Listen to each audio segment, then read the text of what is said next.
Peach Blossom Bonanza. 3 of them. Those are marauders.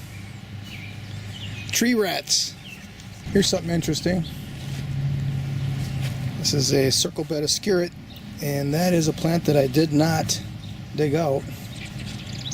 Whereas the rest of these were plants that I dug out and divided and transplanted, and they're not even half the size of that big old beauty.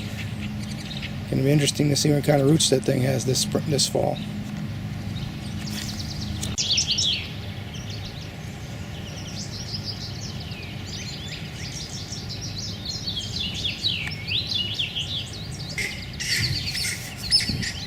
They're mating.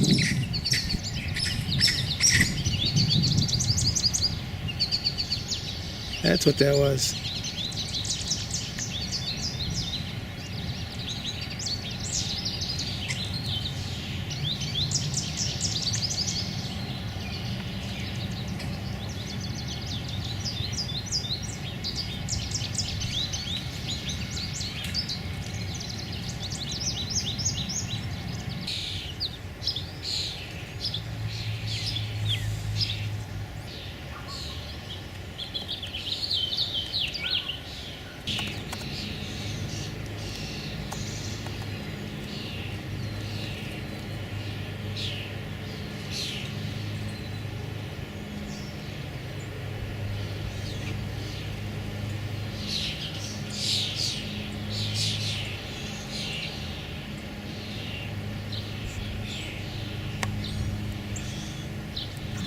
Those are pine berries.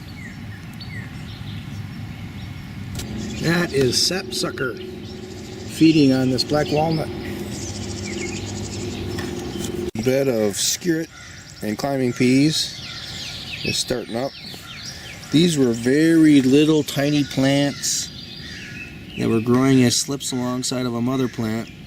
They had just tiny little roots, and they're all coming up. Well, I don't know if they're all coming up, but a lot of them are coming up. And I've got peas on the outside. So we'll have peas growing with skirret. I'm going to plant some beans in the center pole. We're going to have beans growing too. That's the hope anyway. Got one here with, they had larger roots on it. And these skirrets are bigger. I just weeded it yesterday, so these weeds are just kind of hanging here yet. And they have, the skirret here is much more mature.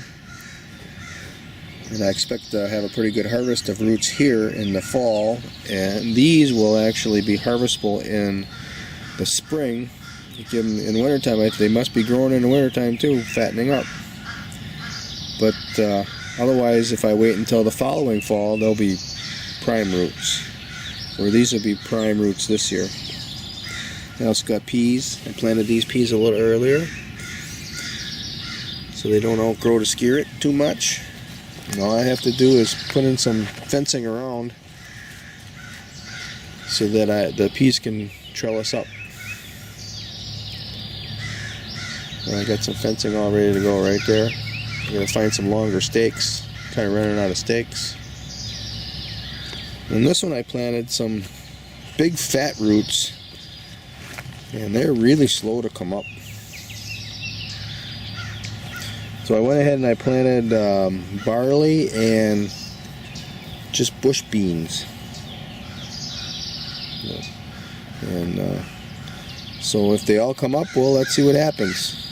If the skirret doesn't come up, then we'll go with the barley and the beans. Well, he's saying good morning. Good morning. You heard that right? Got a couple more beds over there too. Might as well go over there and get a little clip of them. These were fairly good mature roots right here. You got peas coming up around the outside. That's all there is in this one is peas and skirret. Same thing with that one. I made an explanation of an earlier video on that big huge plant. That one I didn't harvest this year. It's the only one I didn't harvest that was, you know, a big plant. And look at all of the shoots coming out of there. So we're going to see if those roots are bigger, or maybe they'll be tougher and you can't eat them. I don't know. So it'll be 2 seasons, 2 solid seasons of a mature plant this next fall, and we'll see what it does to the roots. And these are all roots that were part of the growth here. I think I had 8 plants in 1 circle bed, and I went ahead and I divided it into 2 circle beds and expanded it. And then those 8 plants are what I divided up, and that's what's in here. In the 2 of them, those were the divides, except for that plant. That plant I didn't dig up and divide. So actually these divisions are from 7 plants, and there's the 8th. And we're going to find out just what it's going to do. Get peas growing in here too.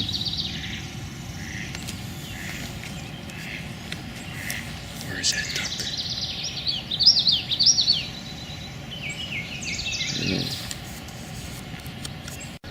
Smoking. That is my aerobic compost. It's actually steam. You get 3 more turns and then I'm going to distribute that in the beds and start growing stuff in it. So it's worked for 2 years in a row. We're going to try for 3. Loaded with pollinators right now.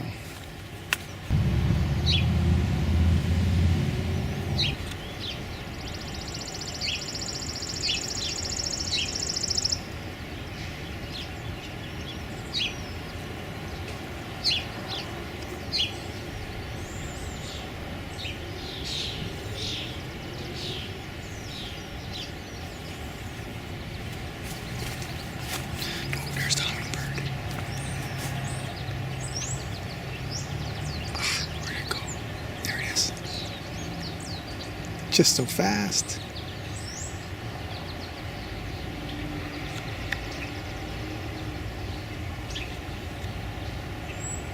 These peach trees are just loaded with pollinators.